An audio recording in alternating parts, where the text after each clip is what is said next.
Hello and welcome to this very, very special edition of Off the Cuff, one to cherish. Because our guest today is none else than His Holiness, the Dalai Lama, the man blessed with so much wisdom that he can bless the entire humanity with it. But even more than that, for people like me who don't have much intellect, Your Holiness, a man blessed with a smile that can light up the most dark of places. So we are so privileged to have you with us, Your Holiness. Thank you. Welcome to OTC. So Holiness, let me start with a simpleton's question. You came to India 68 years ago. No, 58 years ago. 58 years ago. 58 years ago. My math was always poor. 58 years ago. In 58 years, we have seen in India and elsewhere, most institutions, people, minds with stature decline. It's a very messy world. It's a very messy country, India. It's very messy, troublesome. Troubled. It's also very troubled where you came from. How do you keep your sanity, and how do you make sure that your stature spiritually, intellectually, morally has grown and not declined? You are now the rock star of spirituality and moral authority in the world. I think basically I'm a student of Nalanda tradition, so we emphasize more our intelligence rather than faith. So therefore, I think everybody, if we utilize our sort of ability of the intelligence, then firstly, any problem, you see look at that problem not closely, from distance, and also any problem, not something independent or absolute, due to many other factors. So keep in your mind open and try to see the different sort of elements or becomes the causes of that problem. Then your sort of frustration automatically reduces. So look, I think even you see very, very sort of the sad, tragic thing. If you look from a wider perspective, that tragic thing might create some positive things. So keeping in our mind all these sort of option or possibility, then the anxiety or unbearable feeling, then much reduced. So look for the big picture. That's right. Not one minor, not one narrow focus point. And then, like Tibetan problem. Yes, it's very serious, very sad. But looking from the global level, one of the problem, in some cases even worse. So that you see makes differences, your emotional feeling. So, Holiness, look at the state of the world today. Even if you look at the big picture, the entire world seems to be in turmoil. Democracy is stepping back. Dictatorial tendencies are rising all over the world. So, in today's world, even the big picture may not give us much comfort. How do you deal with that? If you look at America, Russia, China, India, Turkey, Israel, just around the world? My fundamental sort of view, world belongs to humanity. And each nation actually belongs to the people, not a few individual leaders or like that. So, I believe people, I have faith, human being, if our basic nature more sort of more alive. I believe human nature is more compassionate and sensible. So I believe, you see, people. Then leader, come, go, come and go. People always remain. So, Your Holiness, in this situation, the leader of the world's most powerful country, and I ask you this also as an honored guest of India, and in a way, the brand ambassador for refugees all over the world. When the leader of the most powerful country in the world starts banning entry for refugees, how do you deal with it? That's quite a complicated sort of event.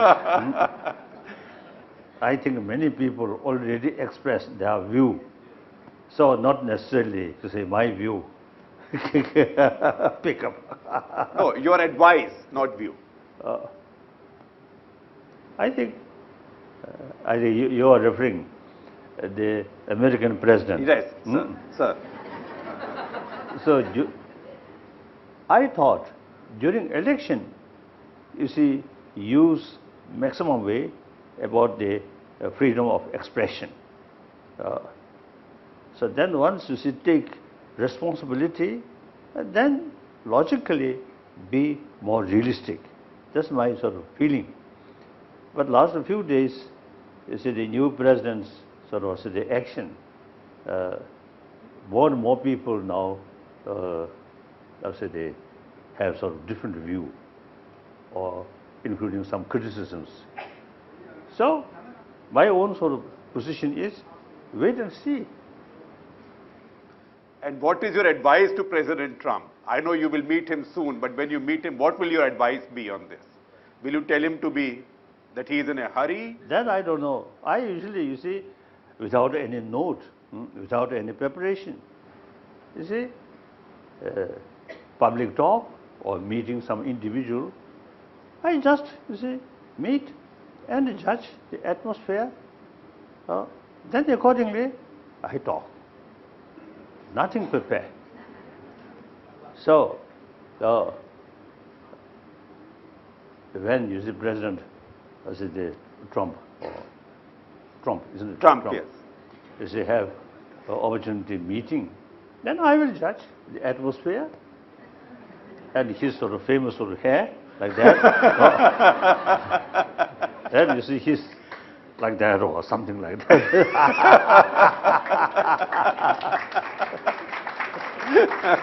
So then we'll judge the atmosphere and then accordingly I express my view. So I have nothing, say, something you see, already you see, if when I sort of have the opportunity meeting him, and I must say this, I must say that. No, nothing. That's what I usually do. I never take note.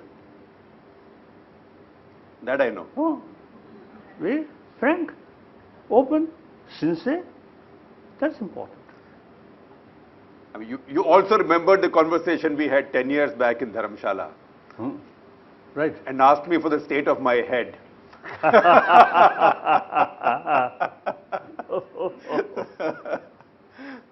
So, more shining. More shining than before, yes. So that's because of shining. Not necessarily from wisdom. From wisdom. Not getting older, more wisdom. more wisdom. So, Holiness, wisdom. Even the discourses you've been holding last few days have been about discovering old Indian wisdom. and you call India your guru, and now you Buddhists, now Tibetans have become India's gurus. So how do you get wisdom from Indian tradition while keeping it secular? That's the important matter. As you mentioned, when I first came as a refugee, of 56 I came, Buddha Jainist liberation. Firstly short, and secondly, a lot of more or less official functions. So the knowledge depth, not much.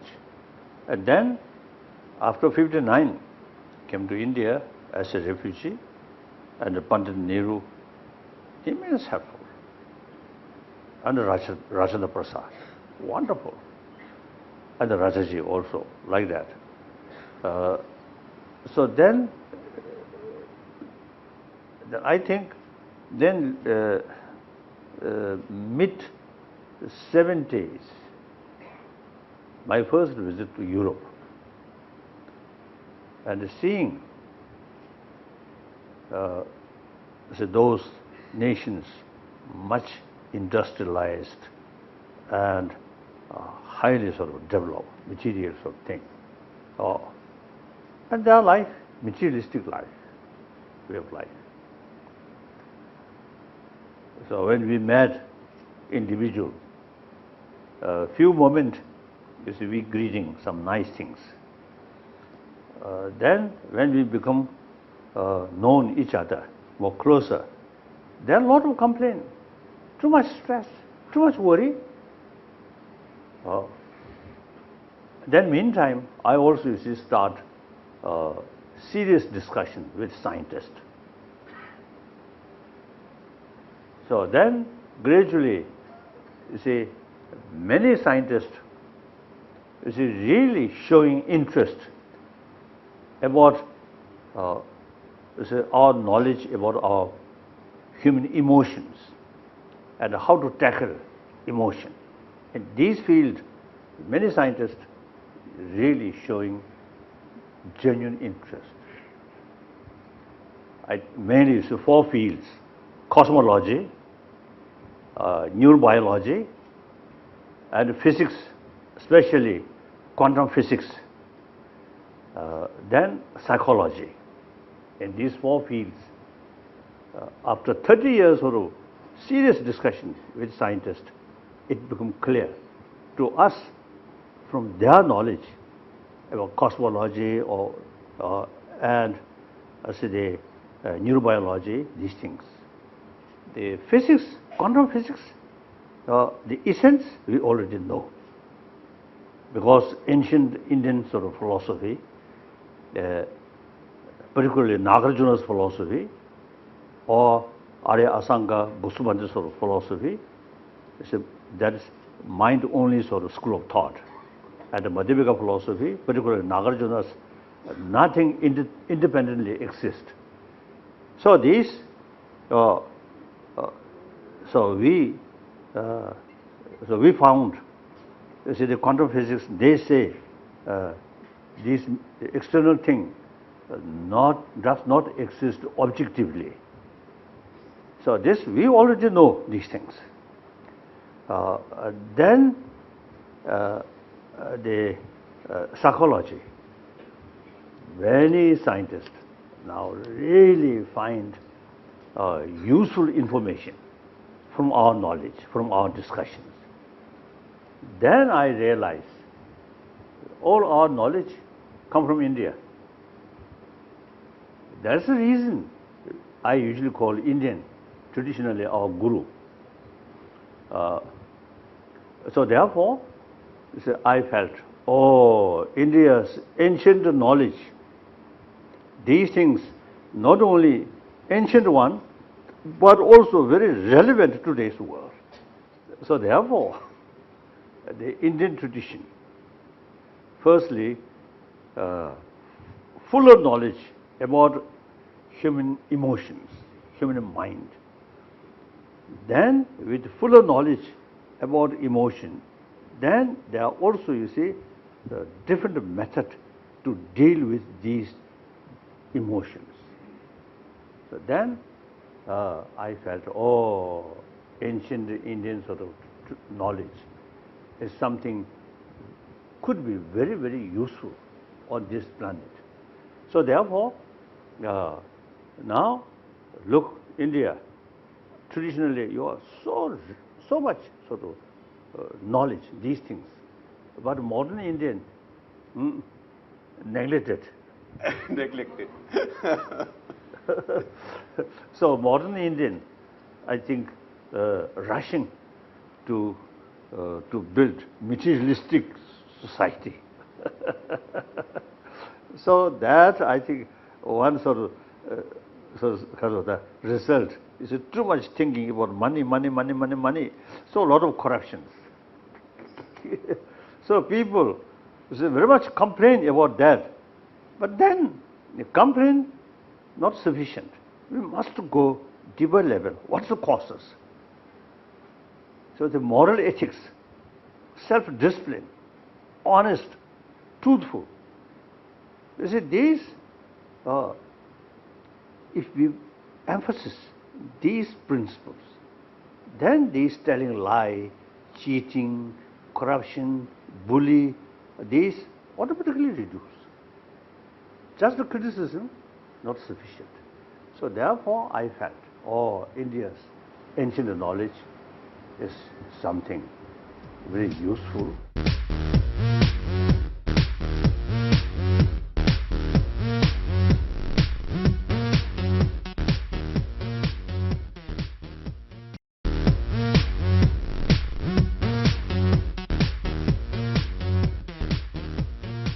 Now, since you talked about how some people misinterpret religions and do not understand harmony and that everybody has a right to follow what they do, how do you, first of all, do you think that there is Islamophobia in today's world? And if so, why is it so and what can be done? The fear of Islam. No, Islam, one of the important world religion. I think today, the number of follower of Catholic or Christian around, I think, 1 billion. According to some people say that. Then Muslim, the follower of the Muhammad and so follower of Quran, around 1 billion. And I found many Muslim very sensible. So in any way, my point is, then eventually, I think a few hundred, I think around 1,000 Muslim population there. No story of quarrel by these Muslims. Very peaceful. So why so is there... So that's one example. People or Muslims who sincerely sort of practice, seriously practice, there is the same effect like Buddha's teaching. One my sort of friend, one Muslim, he told me, genuine Muslim must extend love towards entire creature of Allah. So we Buddhists say entire sentient being. So entire sort of world created by Allah. Similarly, Christian, entire sort of world created by God. So I think the very purpose, the thinking, all created by infinite love, God. I think aiming people should be more compassionate, more sensible human beings. But then, among the Buddhists also, there are some mischievous people there. So on media, some mischievous things come, then become the headline. Headlines. Holiness, you are also blaming the media. No. No, media have great sort of important role. Media is, I think, one important factor to educate people. Venu?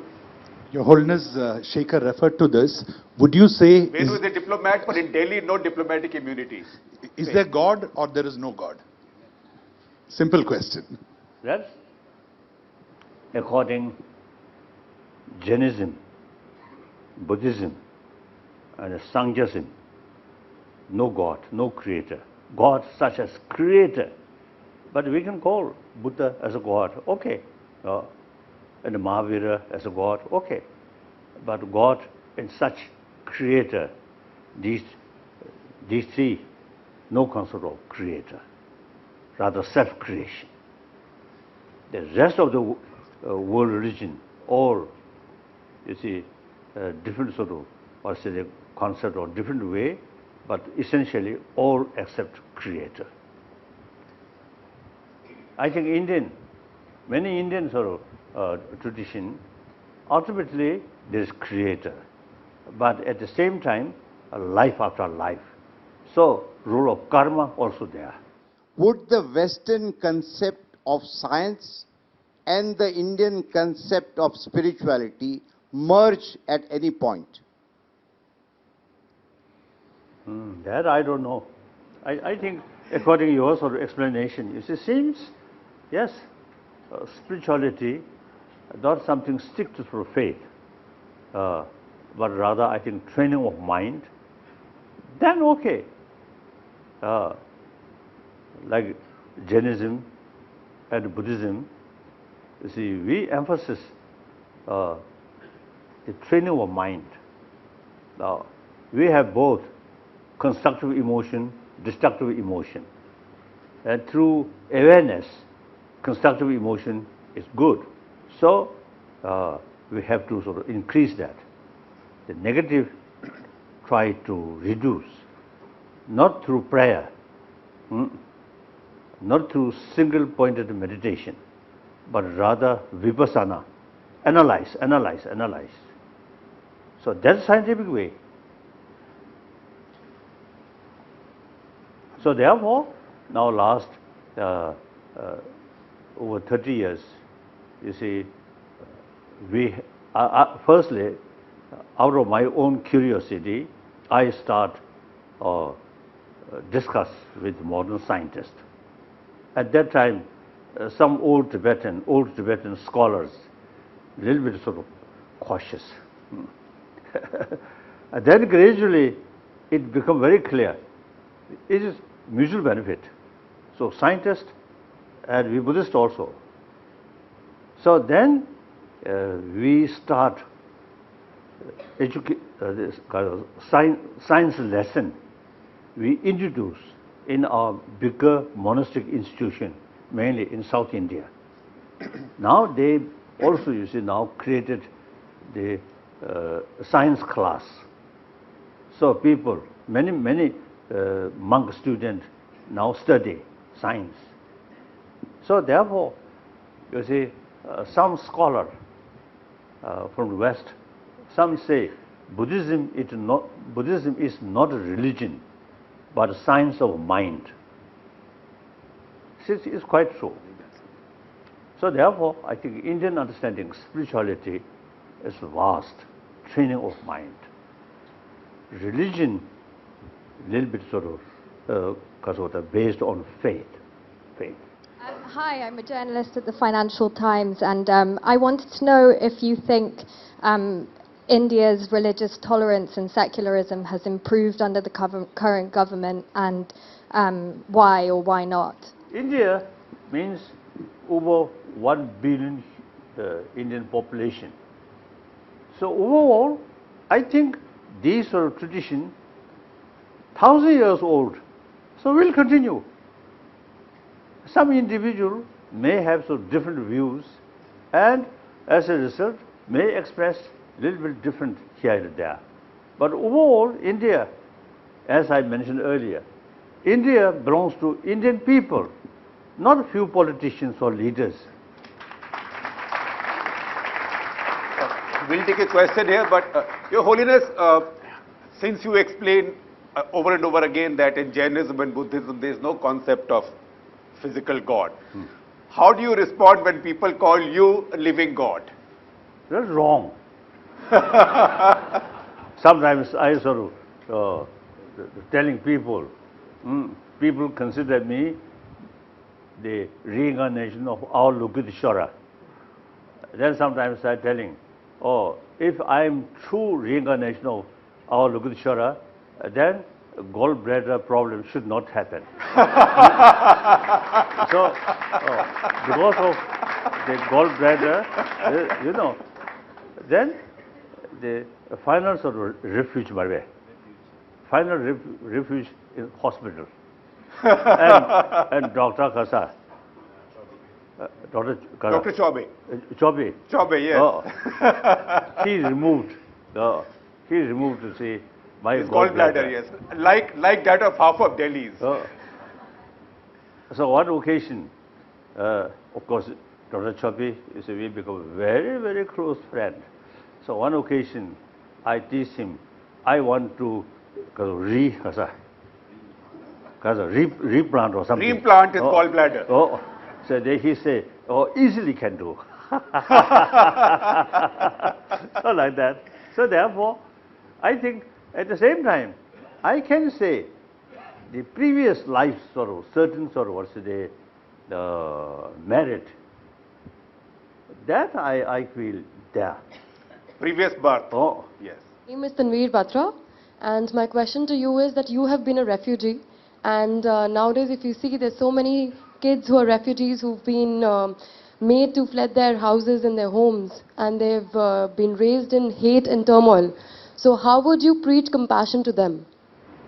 Firstly, these refugees who really find difficulties, not only difficulties but great risk in their own land. So there is no other choice except escape. So they should give, they should provide, European nations should provide shelter and facility. Meantime, keep in their mind, eventually they should return their own original place. So while they remain in Europe as a refugee, provide education facility to their children, and the younger people provide some training. Eventually, when the time comes, they return in their own home. They already equipped to rebuild their own country. So that right from the beginning, I have that view. So I publicly expressed. So is that your advice to President Trump also, who's blocking their entry into America? Trump, I think, as I mentioned earlier, we have to wait. One day he says something, next day says something, and also a lot of sort of criticism within the American sort of American Congress? Congress or the leadership, or leadership, yes. More sort of elite people, right? Elites. Like that. So I don't know. But you see, the attitude towards Muslim, I think 6 or 7 countries, these, although his motivation, I think maybe sincere, to protect America, less threat. But such sort of movement or such policy, I think creates more hatred among the Muslims.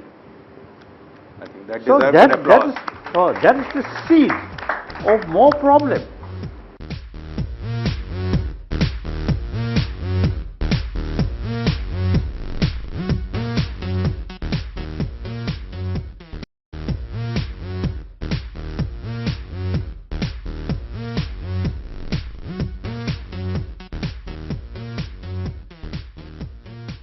Your Holiness, it's a pleasure to be here and honor. My name is Akhil Nath. You just said you're not God and you advise the whole world. You're going to meet President Trump, advise everyone. My question is, what do you do when you have a problem? Do you always find a solution yourself, or do you look for people around you to advise you? Or does it just come to you? Since you're not God, what is the solution to your problem, if you have one? For example, can I add a question? Okay, you answer it, then I will ask. For example, 1959, when things become very critical, I asked opinion not only officials but also sweeper. I asked, sometimes the sweepers more frank, more honest, officials sometimes. So I always ask different opinion from different people. That also one sort of mysterious things. I also ask state oracle. That's mysterious things. Then I myself, you see, think, investigation.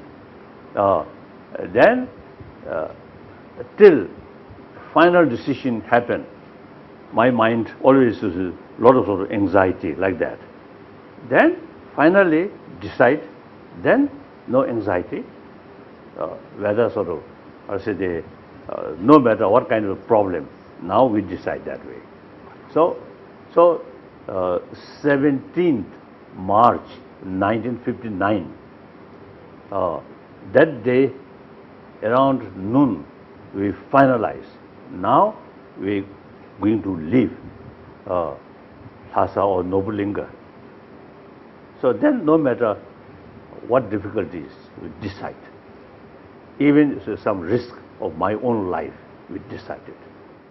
Do you get angry sometimes? Oh, and yes. how often do you get angry? And when I was young, quite often. Quite often.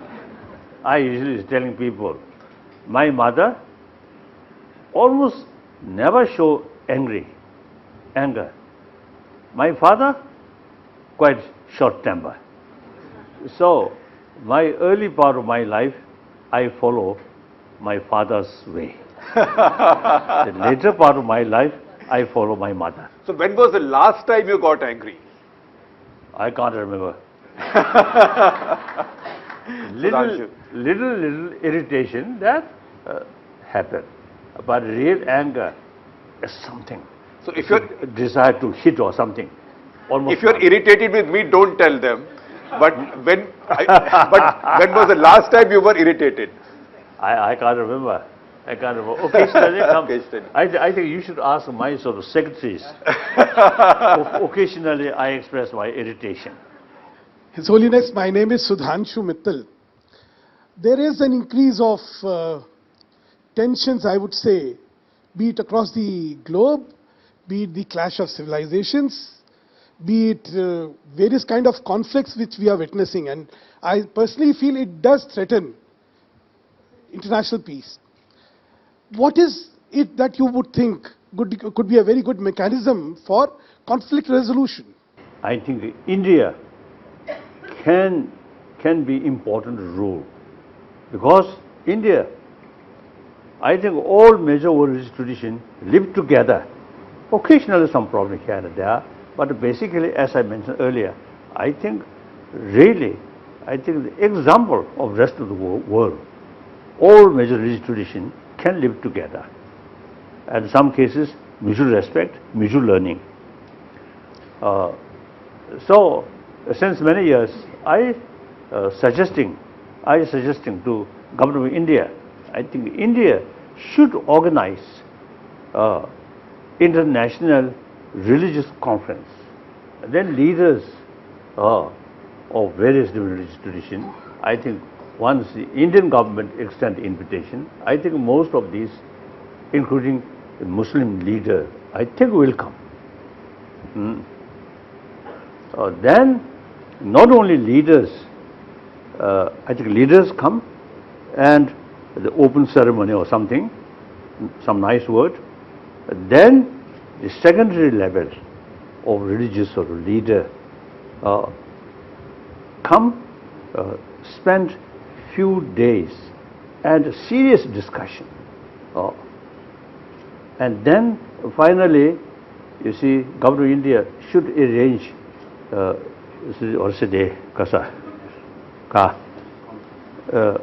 should sort of arrange some kind of pilgrimage 1956, Government of India is arranged the pilgrims to many Buddhist sites and special train arrange and go there. Like that, I think special arrangement, so that sort of delegation and should have pilgrimage to Muslims, sort of the holy places, and then the Buddhist places, Hindu places, and Christian. Xi Jinping recently in Davos, he made a pitch for global leadership for China.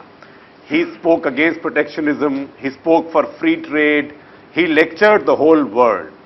So obviously he announced that China is now making a claim for global leadership. Do you think he and China are ready? And what else do they need to do to be ready? That's difficult to say, really difficult. Of course, the people talk to China as most populated nation and ancient nation, and generally speaking, cultured people. But their system is totalitarian, too much censorship. I usually is expressing the 1.3 billion of Chinese people have every right to know the reality. Once they know the reality, they also have the ability to judge. Therefore, censorship is immoral. So first censorship has to go. Censorship, I think, should stop. Should stop. And let them know. Now, you see, a lot of Chinese tourists, and also, you see, many Chinese leaders' children study in America or some other country. So they already know what's the reality, what's the world. So it's the Chinese official sort of information, official information. Information. See, many of these people doesn't believe it. So it's no use. In previous, unlike 60s and before that, then there's no other sources get information. Now today, a lot of sort of information. Chinese people, wonderful people. So ultimately, China belongs to Chinese people, not one party, not one individual. So as long as they don't bring these freedoms, they don't have the moral authority for global leadership. Eventually, I think China have the potential. But then, these, I think leadership should come, it's kind of become leadership step by step, not just claim. Right. I think that's a very good note to conclude this round of Off the Cuff on. Thank you very much. I know that all of us wanted more time with him. We were blessed that we got this much time, and thank you very much.